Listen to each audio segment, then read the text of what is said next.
Acram Film. Omuntu mulamu ennyo. Mazima. Ali professional.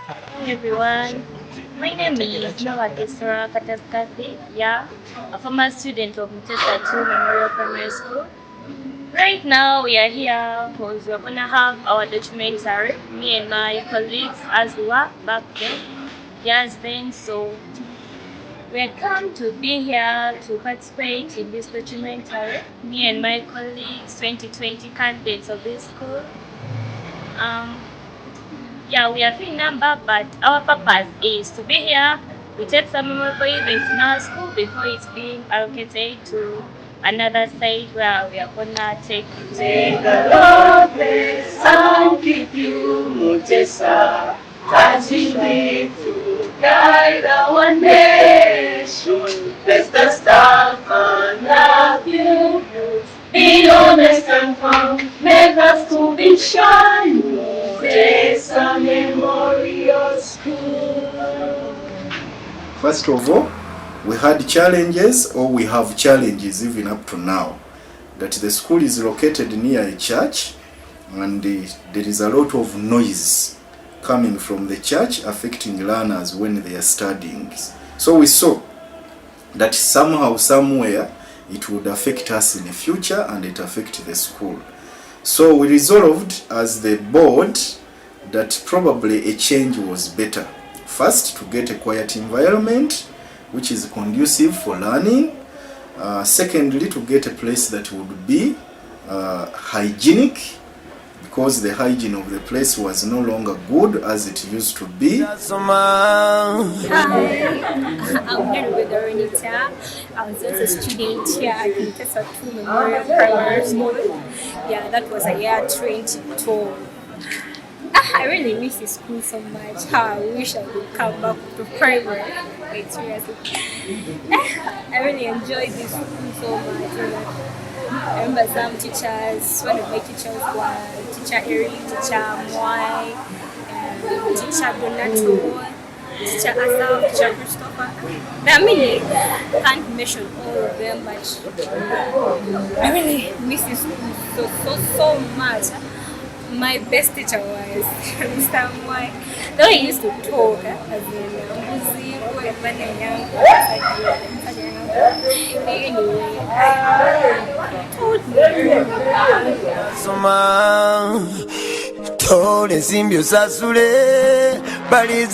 We want to tell the listeners or the OBs and the OGs and all other people that in actual sense we are not selling the school. We cannot sell a traditional school. We said we shall never do that, because this is a traditional school, a school of the community, it's a community school. But what we are trying to do is just exchanging properties.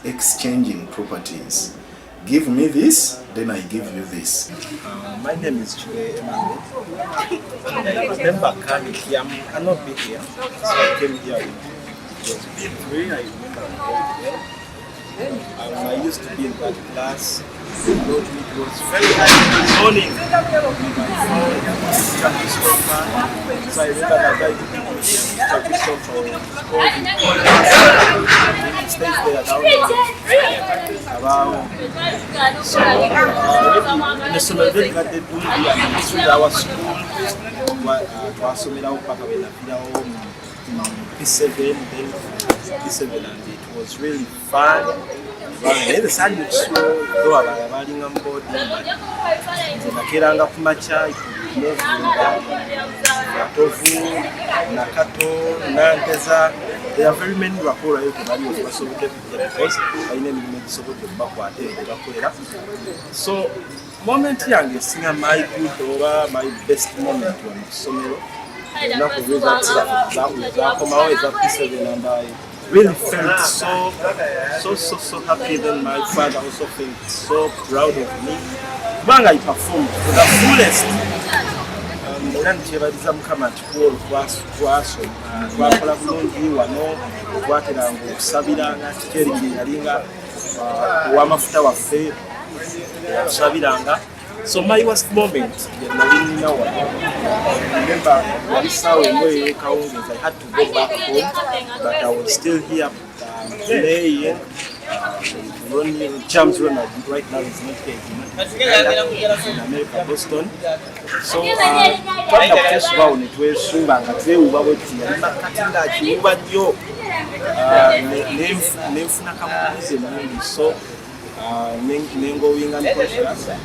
Bantwala, Mutundwe Sabi, yajumiza kuuza zitwale bigere binyokoze, Madam Patricia yalimo, Bantwala pakakapa nageno kutewa. I thank God mukira na down.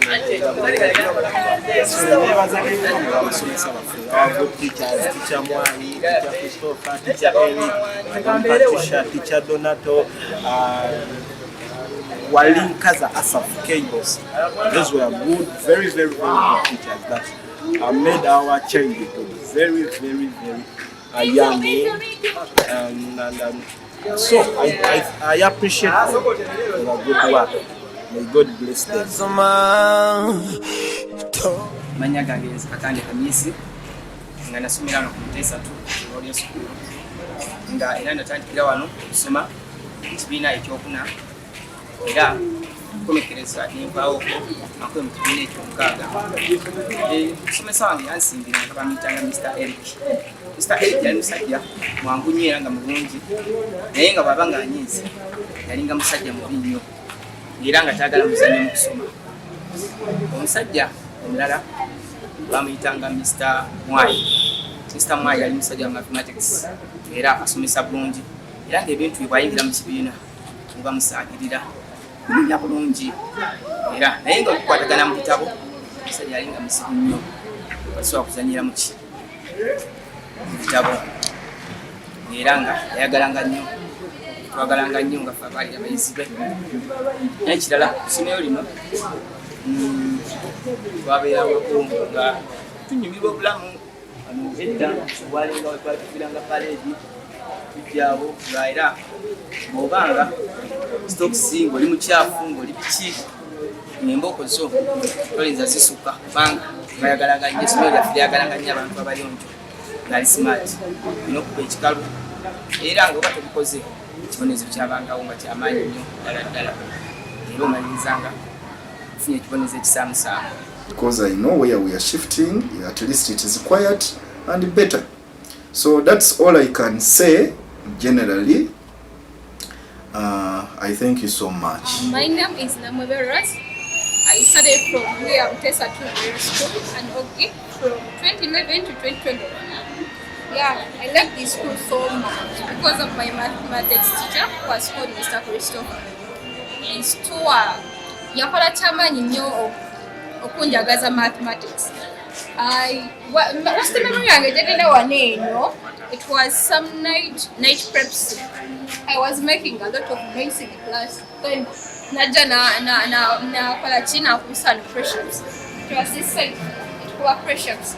Then my best memory, which was zalinga video time. Nolwo twatulukanga ku ssomero netutamanya tufulumako wabweru olimu batukiza okugenda ku church then netudduka nga teacher tatulabye netutamanya tugendako ewaka netulyoka tukomawo ng'obudde bweru. Yeah, that's the best memory I have. Actually, I thank so much the teachers who taught me, Mr. Mwai, Mr. Donato, Mr. Eric, Madam Patricia, Teacher Christopher. They made a great thing in my life. Yeah, here I come. Manya gange listen you got the neighbor nasomera wano okuva mu Muteesa 2 era kira school yange so twali wano nze nali wano okuva mu before paka P7. So I have a lot of memories of this school Muteesa 2 era nzikira ka Acram cafe. I am made the Lord bless and keep you Muteesa. Yes, Muteesa is my lovely school, my primary school. I enjoyed it here. I know a lot of friends, which some of them on campus. I had friends like Chico, Ronnie, and other friends. So with have a lot of history and memories. So my best teacher was, let me say, was Mr. Eric. Kubanga yanfaako Master Mwai, yanfaako nakola mulako bati yali amenya naye ati netuka ekiseera nemukola. So I have a lot of memories, the good teachers, the good vibe here. So it's my lovely school and never Katonda esomero kubanga ate atujje kudala tulakudala, so tugenze walala, so nobazanya kamwe. That's what I have for But of things when we did our primary sector as far as way back as 2012,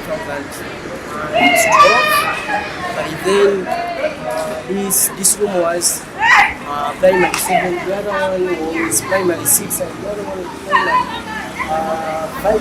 Naye ndowooza kati essaawa zino byakyuka nga omanyi nti my best moments ezijjukira ndowooza ekaseera nga tumaze okola primary living examinations zaffe mu gundi mu 2012, and my worst moments ndowooza siinayo nyingi nnyo my worst moments kubanga memories ezisinga wanene ziri memorable ezisinga zaali za ssanyu. Unfortunately tinaba abaticha baffe abasinga waneeno abaali my best teachers not around, bakyusa bakyuse era nga wemanyi ekyuka naye nga lina memories nyingi kati essaawa zino eno tumukwabinga fani naye ensonga enkulu ezisinza otuleeta ensonga egyaffe bagenda dishift soma tole ensimbi osasule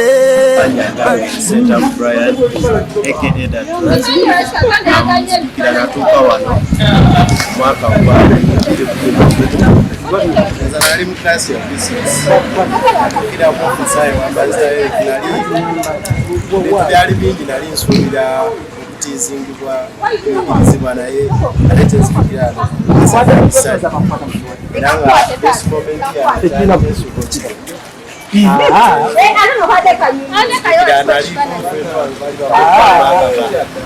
wano webali basiba okunyumira nkosi yakapinja this teacher wange yali Master Mwai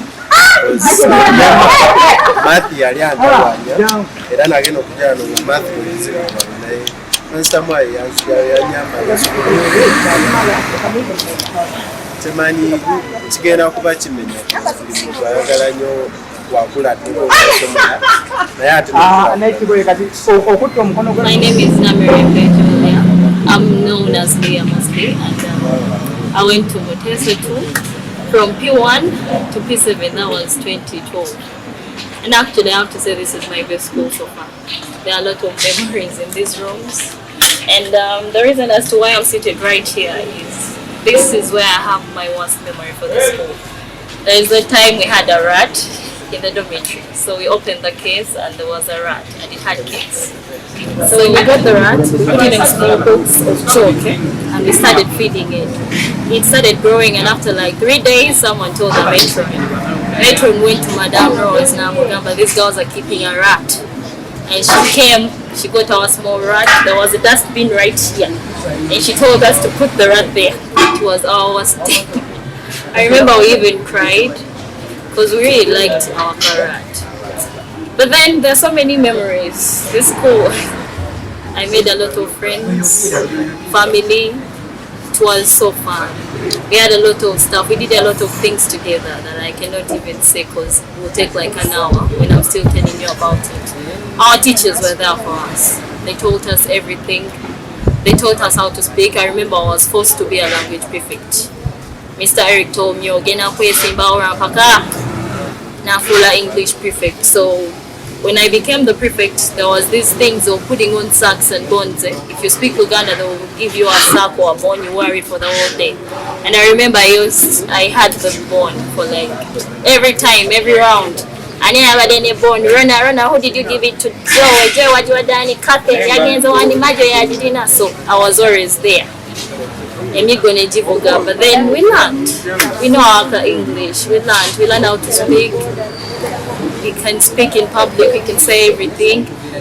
It's like they taught us the hard way, but then now it's time that we see what they did and then we appreciate it. They taught us how to be good people, they taught us how to believe in God, they taught us everything. They were parents to us. I remember there was that time of the riot, that Buganda riot, when the Kabaka was not allowed to go anywhere. So people started rioting. I remember Mr. Christopher and Mr. Eric took us home.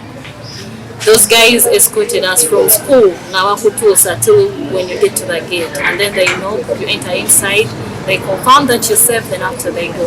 Those are the kinds of teachers that we had. Mr. Mwai, oh my God. That guy would teach you mathematics the hard way.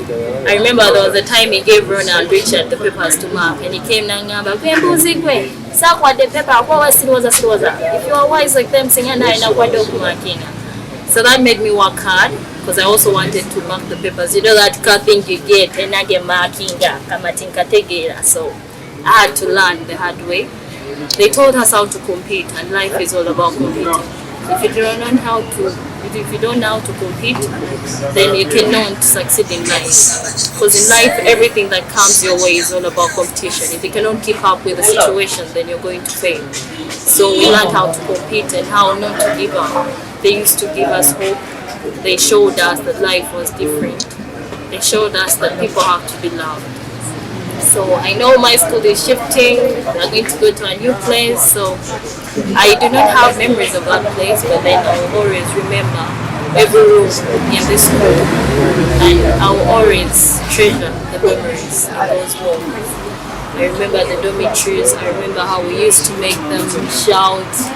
We used to be so stubborn. We used to run around. So there is a lot of stuff we did. We were young. We had to do it all, but then we learned. And we still love our teachers, and we love our school.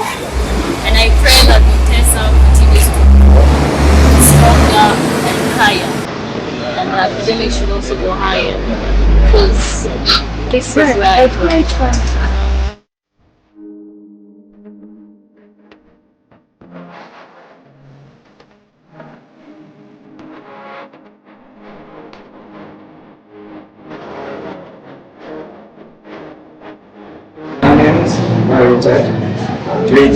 Muteesa in school in 2009.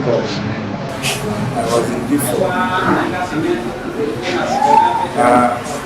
Kyensinga okujjukira nti n'essomero eryamba foundation ey'amaanyi lyalina abasomesa balungi, nalisomerako emyaka ena. Era ekibiina kyendimu this is where I was sitting. Era twayita omwaka gwaffe because it was the best performed year. I was in the best events. Kyensinga okujjukira twalina abasomesa bafaayo. Omusomesa gwe nasiima baagala ku Muteesa oli Mr. Mwai yali asomesa era ali afaayo nnyo. Yali class teacher waffe era twasomera. Where I was sitting right now, this was our class, 2012. This was our class. I used to sit right over there. So our books here. This class was the best class. Mr. Eric, right here. This is where I told English. You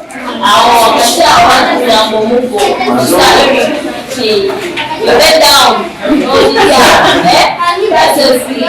If someone was already there, you'll be great. Well done, man.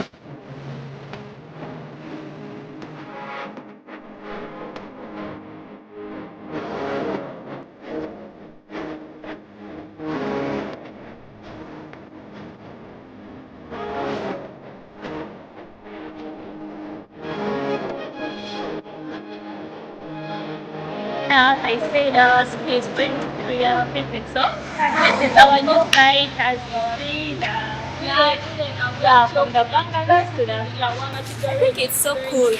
Yeah, all parents we advise you to bring your kids to Muteesa 2 Memorial Primary School.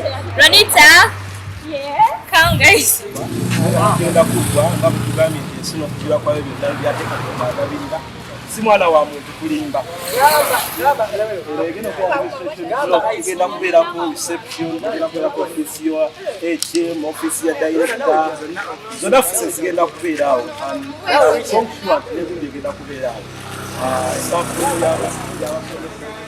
egenda kubeeraawo era wano bagenda okuzimbibwa obumuli obugenda oteekebwawo abaana banaatuuka nameyagalirako tebaza Katonda olwa wano olumira wetutuuse nti owaayi naffe era tetusuubira nti oli wansi gyebyalikuvaayo kalina kaliba kalina naye Katonda mulungi kati tulina amaanyi ga siraamu bannaffe oba abaana baffe tugenda okuzaala betugenda oleeta bagenda kusomera kuko we sign out Kamisa wadani pia ude mana roster mana bombo klata miwa kwani Acram Filmz Tetu Malagakola